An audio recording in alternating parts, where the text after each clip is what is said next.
I'm Sakasmani, and you're watching another episode of the Fulbright Women Podcast Season 1, where we bring to you the brightest women of Pakistan and share some amazing work that they are doing in their fields. Today, we have Natasha Barlas with us. Natasha went to Northeastern University on a Fulbright to get her dual masters in applied educational and social psychology. Natasha calls herself a fierce advocate of social and emotional learning in kids and young adults. She believes that emotional intelligence is as important as intellectual intelligence, if not more, and that parents and teachers can play a pivotal role in the growth of social and emotional learning of kids. Let's speak with her. Hi, Natasha. How are you? I'm good, Sophia. How are you? I'm good. Thank you so much for joining the conversation today. I'm excited about learning about social and emotional learning process that we want to talk about, that you are a fierce advocate for. So how about we begin with the very question, what is social and emotional learning? Yeah, sure.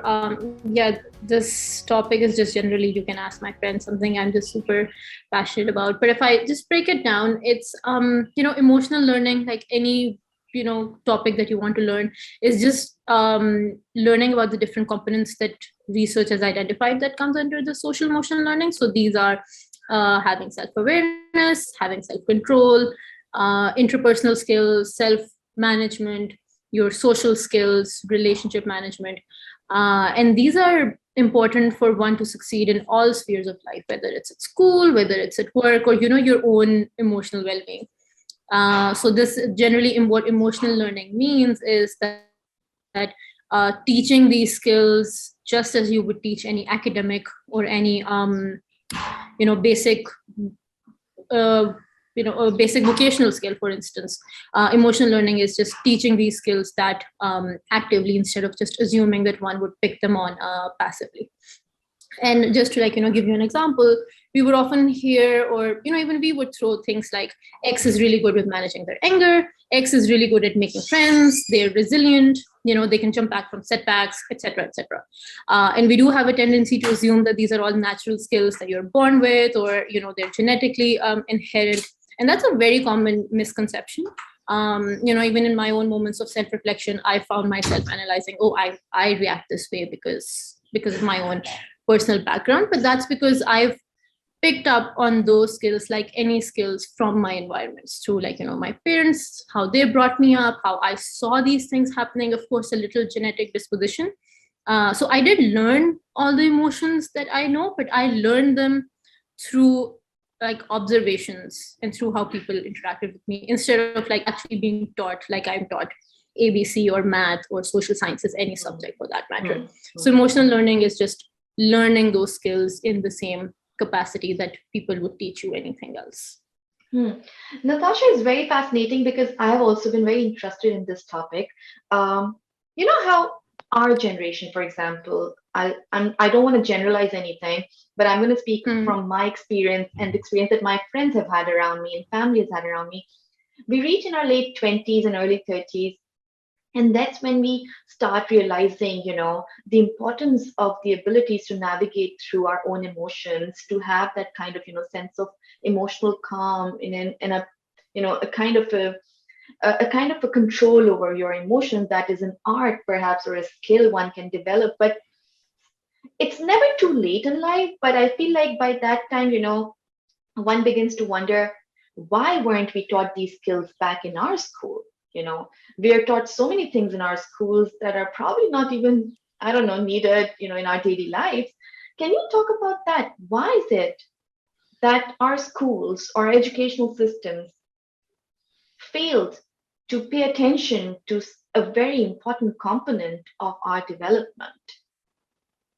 Yeah, no, I think you're absolutely right.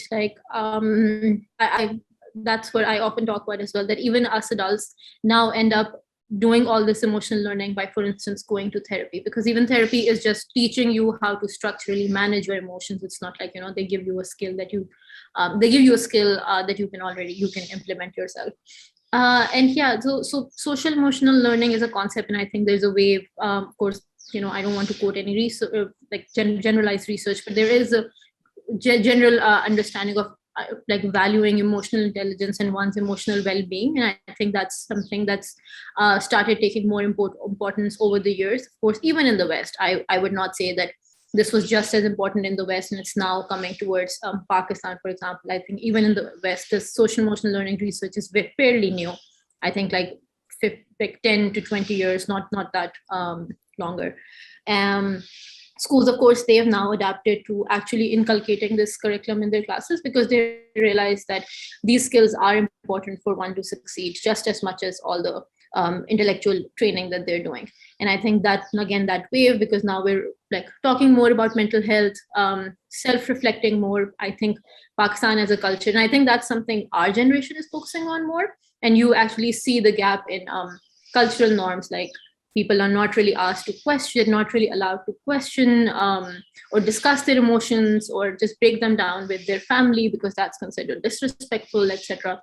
So I think so that teaching was not like very active because of those cultural norms. But so that's probably why it was missing in our education system, because nobody really realized this is just an important skill that needs to be taught about. But now that all like people are being more aware of the mental health concerns that are being caused by a lack of this learning, so the trend is now coming in. But of course, since literature is new, I think people are now trying their best to sort of inculcate it in their system. Like I think the most common trend I can think of is now this low tolerance on capital punishment, for example, in schools. Like your corporal punishment in schools. Like you're not supposed to hit children. And I think that's like one element of social emotional learning that people are picking up. But of course, I think schools can still do a lot more in teaching this, like, because it's a proper curriculum like any other subject. Add them to schools. That's right. So that's why I think like there is still some understanding, but of course there's a lot of lack of awareness in realizing how to make the structures, so people still do it in a way that they know, like based on their own basic understanding of what they can do. You raised a very good observation, actually. Complacency in our part of the cultures, is highly valued in our family structures, and that kind of comes, neck to neck with this, this new development of that we're talking about, understanding your own self, and being in harmony with your own emotions. And yes, we're going to come to that later on. But first, I want to ask you, what got you interested, and when did you get interested in social emotional learning? What were the, reasons? Yeah, I think I interestingly stumbled upon it, not entirely by accident. So when I was looking for grad school, at that point, I had some sense of that I want to work in some capacity in mental health in education, because I was just, but it was more from the aspect that people are not really self-aware of what they want to do. So a lot of people in Pakistan would just pick those mainstream career paths, like, medicine, engineering, or if you end up going to one of the top schools, like you'd pick their like economics or business program. But nobody really looks at your own self-awareness. Okay, what are you actually good at, and what's your strength, and what are your personal strengths that could make you really good in a certain profession? So I wanted to learn, like, just the psychology of picking educational programs, and I ended up going to a master's program in educational and school psychology, and that's where I got really open to this new concept that was really alien to me, which was basically how looking at a child's own strengths and weaknesses in all of their academic and social spheres. Like, they do assessments to see what the child's learning level is, and that's where they start picking them up. They do assessments to see what a child's like emotional gaps are, use their strengths to build up on their weaknesses. So if somebody's like really good at communicating verbally, but they're not really good at like advocating for themselves, so they will like use that one skill to sort of tap into their weakness. So it was all really exciting. And then that's where I stumbled upon one of my professors who was researching in social emotional learning, and I just got matched with them and became their RA and just learned more about it. And I actually, with their help, I think like early this year, even published a paper on one of the like all the social emotional programs that are applied in the US, and if they could be applied in Pakistan, because I was interested in knowing if any like are those applicable because of the cultural barriers that we have? Because it's like, we're not, again, like we talked about, we don't really very openly talk about our emotions, for instance, in front of our family or in front of our parents. That's just not something that's advocated for. So so that's how, like, I stumbled upon it. But like, ever since I started learning about social emotional, like, I realized that everything that I do just sort of has that mind frame in my mind. So interesting that you talked about your paper. I want to understand, what were your findings in terms of the application of the same learnings and programs in Pakistan? Yeah, so we looked at all the programs, which are not that many. Like, there are 6 very dominating programs that have been translated internationally. They all start in the US and they've been translated in Europe. So we looked at programs that had some sort of cultural applicability and generalization. So for example, a program that was implemented in Hong Kong, which had a very similar education system to ours, and a program that was implemented in Bangladesh, parents' conception, teachers' training, education system. So we did stumble upon, so there was one program called the PATH curriculum that actually had a very strong teacher training component, because, our education system does not have a focus on teachers training. They've done they focus on the subject training, like, if they have a BS or an MS in a particular subject, they can go on and teach. Whereas in the US, it's like, to be a teacher, you have to go through a whole training, of course, of the subject, but then your own, your social competency, your written communication, etc., etc. So the program that we thought was applicable focused on entire teacher training in social emotional. They focused on a lot of parents buy-in, because, of course, again, like, that's not something that comes intuitively to all parents in Pakistan. So like, this program had a lot of very well-defined, like, homework that you can send with explanations on why this is important, what can the parents do. So it was like a very complete, comprehensive package that you can give to somebody who has no idea, no background knowledge or assumption of what SEL is, social emotional learning. So we were able to see, like, and so this is a program that could be started in Pakistan, of course, and then the research also looked at certain modifications. For instance, like, it'll have to be translated, because emotional vocabulary is so different in Pakistan. Sad could mean, like, you can have how you're feeling. You could feel udas, for example, which could be very different from, aapko dukh ho raha hai. All of those are sad in that vocabulary, but Urdu is a little more complicated, not complicated, but like a little more different vocabulary in terms of emotions. So that has to be translated, even if you do end up generalizing it. So that vocabulary, like, that program did have the flexibility to translate the words and language to make sure it's comfortable in Pakistan. So in terms of the application of all the learnings and the findings, we've talked about teacher training, we've talked about parenthood, role of parents. When you came back to Pakistan, how are you trying to implement some of your learnings in, when it comes to SEL in Pakistan? What are you doing about it? So when I immediately came back, I joined a school and sort of just set up their developmental and behavior department. So it was very basic, of course, because when I came back to Sialkot, which is, I would say, even a little behind in these concepts than maybe the urban cities like Lahore and Karachi, who may have, like, mental health counselors in their school, etc. So still some focus. But what I started doing was I took on the free periods that kids would have. So for instance, if their teacher is absent, so I would use that substitution period to teach them these skills. So instead of, like, that period covering another of their subjects, I started talking to them about concepts like bullying in the classroom, or if they feel stressed, what they can do, if the academic curriculum is too much, what they can do. So, like, still, of course, it was still picking up on some of those social emotional concepts, like just teaching them, just talking about how they're feeling. So we would do like a check-in. Okay, how are you feeling today? What's one good thing that happened to you? What's one bad thing that happened to you? How did that make you feel? Because this may sound very basic, but what this does is actually help one figure out, okay, this made me feel this way, and that's how I reacted this way. So you're just like, that adds to that self-awareness, self-management tools. So that's what I did. But then I think in less than a year, I got married and I moved to Lahore. And that's where I started. So currently, I'm a social emotional therapist at Lahore Children's Center. So that's like my basic, like, parents, if parents have any concerns with their, like, any behavior, most of the parents would come in because, again, it's like a lack of understanding. Unka bacha, their child is not behaving appropriately, like they throw tantrums, or they get really sad immediately, or they're very anxious. So I sort of help the kids understand their emotions and what they can do, like give them those toolbox to be able to interpret what's going on, because that's their regulation.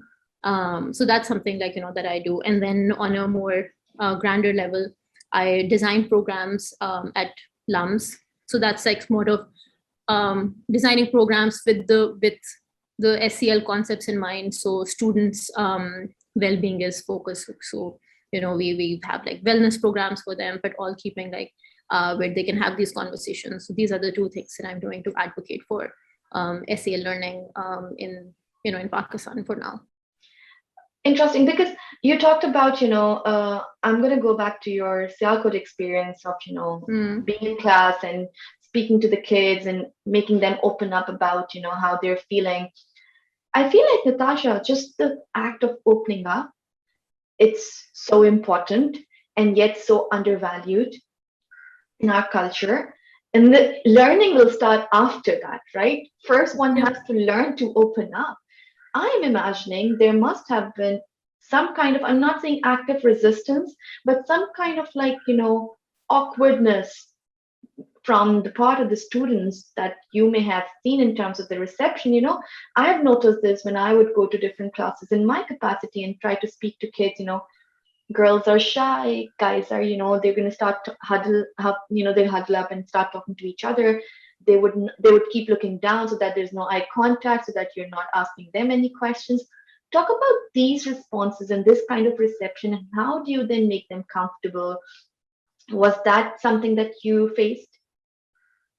Yeah, no, definitely. Like, so this wasn't something that I was able to just implement in one class. I remember when I would go to this seventh grade boys class, you would notice that they would just behave not inappropriately, but behave in a different way than how they should if they want to get the message across. So, for example, to give you an example to make this point clear, I noticed that they would act out just to get attention. So it wasn't that they were acting out because they were being rude. They were acting out. So I would just give them attention and listen to them. So they would bang their desks or throw things, because that's just how they've been trained. So because unless you really understand that how you react to any growing child, especially young adults, they will take those as reinforcements. So if a kid acts out and I give them immediate attention, even if it's in a form of scolding them, they know that if I act out, this person will listen to me. And you would see a lot of this has become a common receptor for a lot of kids growing up, that they would just act out or cry, because that's when their parents will like actually listen to them. Or sometimes, if they're crying, their parents would give them the most basic example. If they're crying, their parents would give them their iPhone or iPad or any technology gadget. And so the kids would know that the louder I cry, I will get these things. And exactly, like, all of the examples that you mentioned, of course, gender plays a role in it. But they would behave like, they would act out, or they would not look because they would want to avoid the situation. So what I started doing was that I obviously took me a while to identify, because there are 5 elements that kids are usually doing. Whatever they do, they're either doing it to get your attention, to avoid or escape whatever you're asking them to do, for something like sensory pleasure. So these are the 3 things I can think of at the top of my head right now that they do. And if you're able to pick why are they doing it, are they doing it because they want your attention or trying to escape it, you can actually then tell them, okay, if you want my attention, do this instead of acting out. If you don't want to do this, just say I don't want to do it. So just giving them that emotional vocabulary, because they just don't have it, because nobody talks about these things at home. Like, if a child misbehaves, their parents are just going to scold them or say no, instead of actually having that conversation of asking, like, I understand you're upset because you don't want to do this, which just helps them analyze, okay, what's another way to get what I want without those reacting or even internalizing the emotions.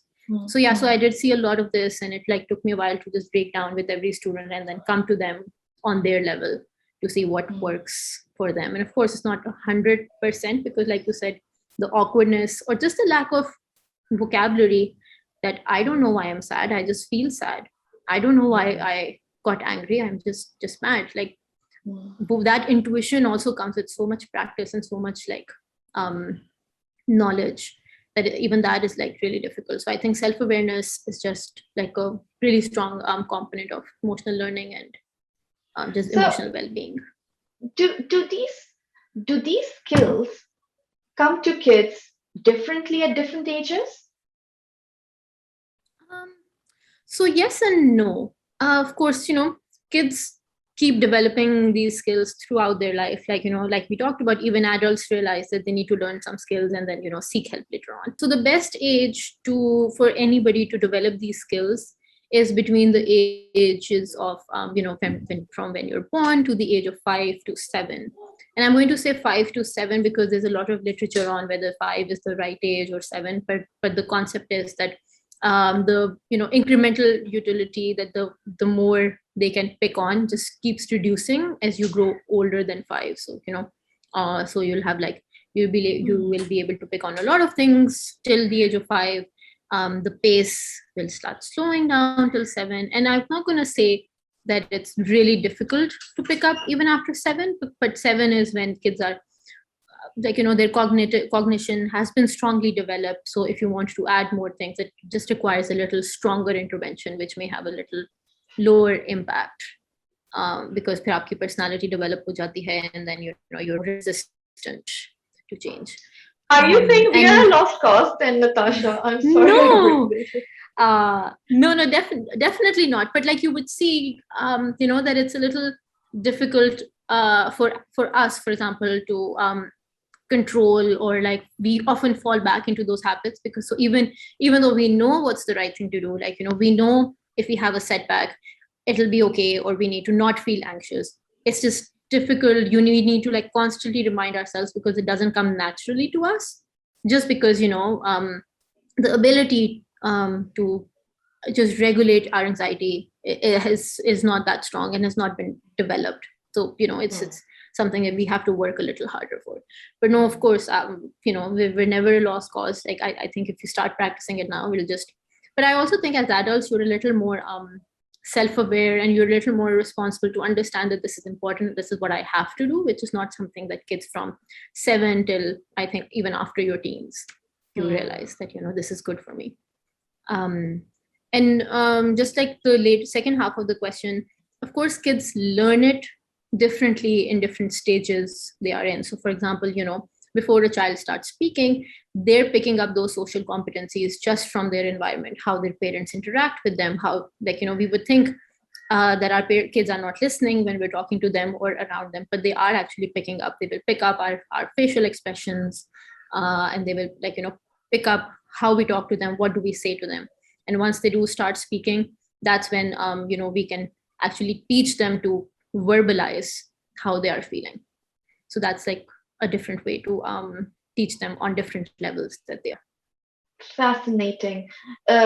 I do know about this, and thank you for bringing this up, that kids are always, even when we think that we're not directly perhaps talking to the kids or communicating to them, they're still picking on the cues that we as adults are throwing around them.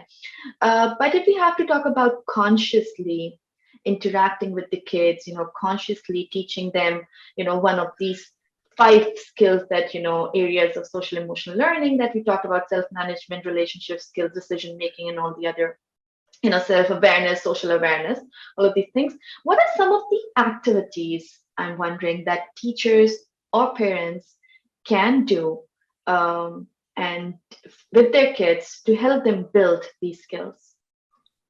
Yeah, that's an interesting question. And I do give a lot of parents activities that they can do. So and the good thing about this is that they are very basic activities that you can just incorporate in your daily life. You do not need like a lot of resources to make it happen. The mindset is just to be mindful that whatever, like, however you're interacting with your kids, whatever you say to them is teaching them a lesson, which may sound a little daunting, but I think if you just spend time with your child and put your phone away and actually listen to what they're saying, that's something so simple, but that's like building an important skill. That's like tapping into their confidence, tapping into self-confidence that what I'm saying is important enough, tapping into their general interpersonal relationship, because then they are learning that if somebody is speaking to me, I have to pay attention.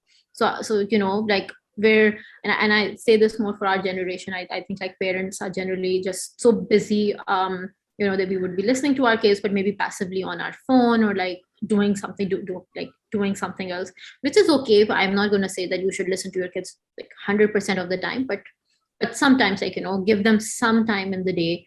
So one activity that I ask parents to do is like a 30-minute free time, which basically means that your child can pick whatever they want to do for those 30 minutes, but you just give them your undivided attention. That's something that really helps with their emotional learning. There's a really fun thing that I learned and was really excited about, was like practicing empathy. So what parents would do is that they would watch, even if they're watching a movie or anything on TV with their kids, they would just pause in the middle and be like, how do you think this person is feeling? So that really helps them pick up on that skill of being able to read what, like, just improve their empathy.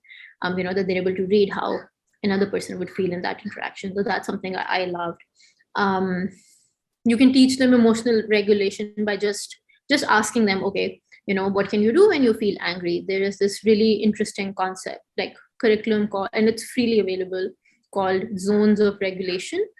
And what that does is that it helps kids identify that these feelings mean that you're in a good place. These feelings mean that you're in an angry place. These feelings, if you're feeling sad, or mean that you're like, in this like low place. And if you're feeling like, anxious, worried, then you're in this like fearful, you're in this like anxious place. And then it tells you, okay, so once you're able to put the emotions into those boxes, you can tell, okay, like, when you're in this place, you should go take a walk, or like, step back. If you're in this like happy place, you can, show excitement. If you're in this like sad, anxious place, you can, play with your fidget. So give them things that they can do when they are angry, or just even talk to them. Okay, when we feel angry, we should just like go to our room, take a break. We should punch our pillow, whatever parents want to do. So these are some activities. I think feeling books, there's so much like emotional content available now. Sesame Street is one of my favorite, a classic favorite that, you can do to just expose your kids to emotions. Just talk to them about emotions. For younger kids, peekaboo is really excellent, because that's like, the peekaboo game doesn't really require a lot of conversations. So like if the kid is younger than 1, you can play peekaboo with them, because that works on building their interpersonal skills, their confidence, their like sense of security when they find somebody, and just is really healthy for them. I'm thinking, there are 2 more that I really like that I do want to emphasize. There was this one thing that I just started doing with my kids in therapy as well, called Let's Make a Deal game. So you like, and what that means is, for example, on weekends, or like, anytime, or once a week, your kid can pick what they want to eat or what they want to watch. What that does is that teaches them like responsible decision making, which is also, very strong social emotional skill. So like, they and it like again builds confidence, etc., but like just teaches them how to make decisions, because I think that's also something we just don't teach our kids, and then just expect them to go to the real world, and then once in their 20s just get really like, frustrated at them that they're not responsible enough, not realizing that we really did not teach them how to make those responsible decisions. So it can be something as basic as just give them responsibility to pick a movie, pick food. And then the one thing that, I think everybody should do is just positive reinforcement. Keep praising them for anything good that they do. And the praise should also be specific. So instead of just saying good job, just add good job for picking up your shoes, good job for waking up early, good job for finishing your food. Because what this again does is just tells them, okay, like, because kids do everything for attention. So this does is, okay, I did these things and look how happy my parents are.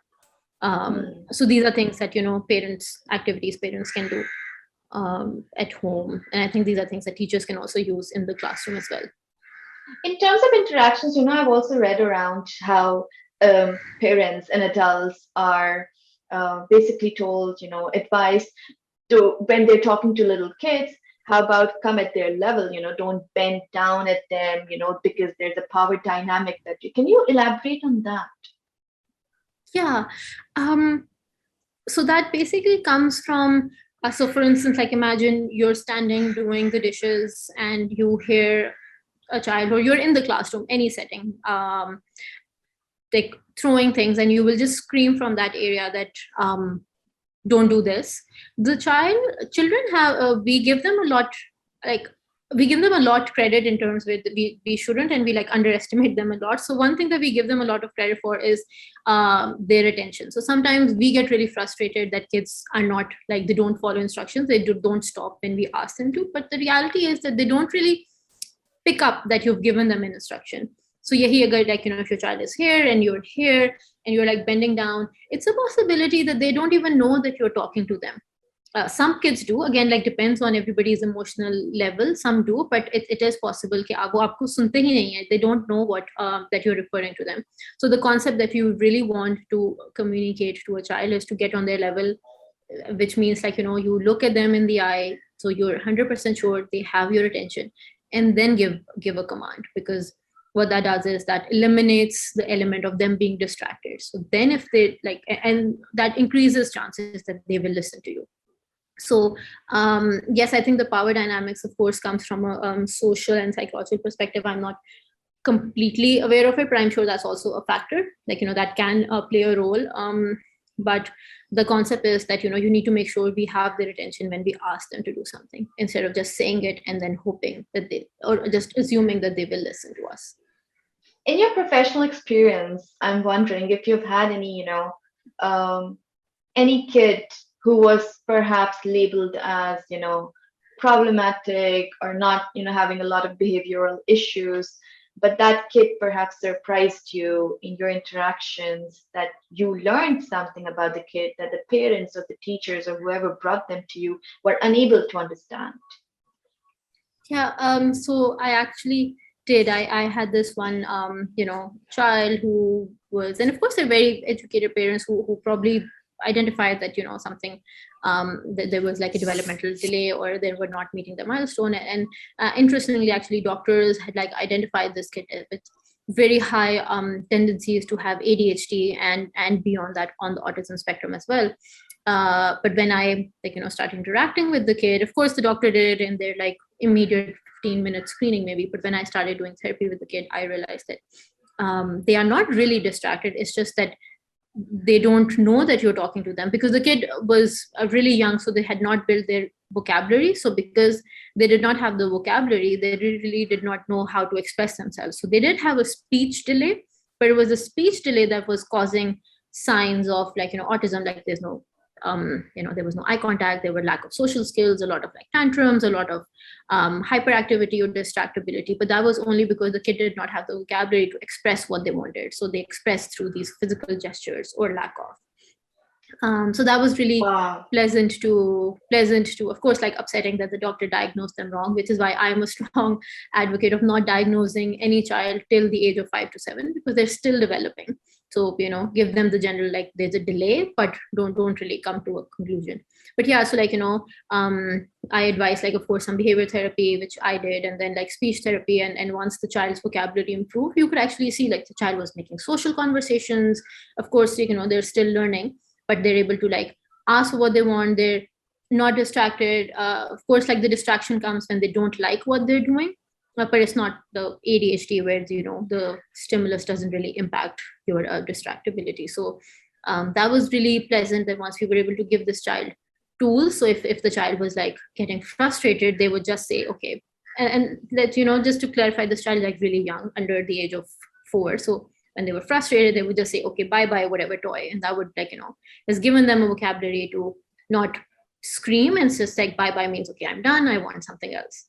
So that was like, pleasant way to see how, and of course, like we did, so like teaching them not enforce they're like too young for the emotional vocabulary, but like teaching them self-advocacy using vocabulary, like, just use your words for what you want instead of So throwing tantrums. this is something really interesting that you said, the wrong misdiagnosis of kids as early as 4 years or 5 years, which tends to talk about our adults need to just label everything and move on, as opposed to just delving into it deeper and trying to find what really is the issue. And sometimes, very fascinating that you mentioned this, because I do hear about this a lot as well, that, very young kids are just termed as, having ADHD or termed as autistic, and it takes a toll on parents. Let's remember the backstory that we as adults have not yet learned to, have that emotional, how to navigate our own emotions, let alone that. And then this big trauma of the labels, that come on their kids. So now then they start imposing those labels on a kid that might otherwise be just healthy, just lacking that emotional vocabulary. And now who's going to provide that to him or her, right? Yeah, no, you're absolutely right in this, because I think it's both ways. There's one, of course, the trauma that comes with over labeling, because then the parents, instead of understanding that, of course, even with these labels are just a way to identify how we can, help your child. So, for example, if your child has symptoms of ADHD, that just means that they're distracted. So it's not that they cannot, of course, depending on the level, not that they cannot do anything. They require more breaks than I would or you would. As adults, we are able to pick, okay, like if we've worked for a while, we know we can ask for a break, but children cannot. So I would think that if somebody has high distractibility, it will be really unfair to expect them to sit in like a 7-hour full school day without any break, because that's just unfair to them. So I think these labels are important to just advocate their needs.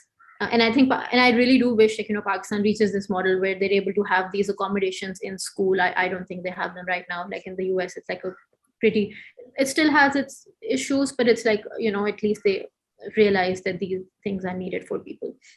And then there is this other element of under labeling, where parents are just so afraid of having a label on their child, they would not see that these are problems. So if a child is not speaking, without realizing that this child, if a child is 4 years old and still not speaking, instead of trying to over glamorize or overestimate the things that they can do, because they don't want to admit that there might be a delay, because again, because of the label. And that just wastes so many important years, because if you had identified this, because you can see this in like ages 2 to 4, you could give them appropriate help and they could catch on. But people don't do that, because again, they're just so worried. So they will say, oh, he's young right now, he will pick up, these tantrums are okay because it's a child. But then those end up into more serious problems, because now they've grown out of the age of having that internally in them. So now they just it's difficult for them to fix or just like learn those skills. So I think it does go both ways.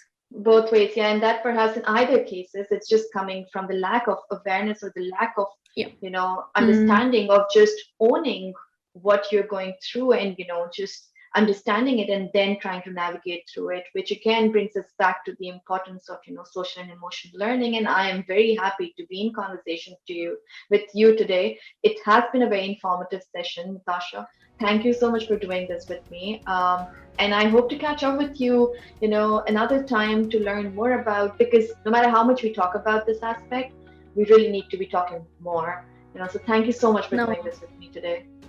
I agree with the pleasure is all mine. Thank you so much for having me, and I'm really glad that you could learn something new from this experience too. Thank you so much. Thank you so much. Have a great day ahead. Bye bye. You too. Take care. Bye.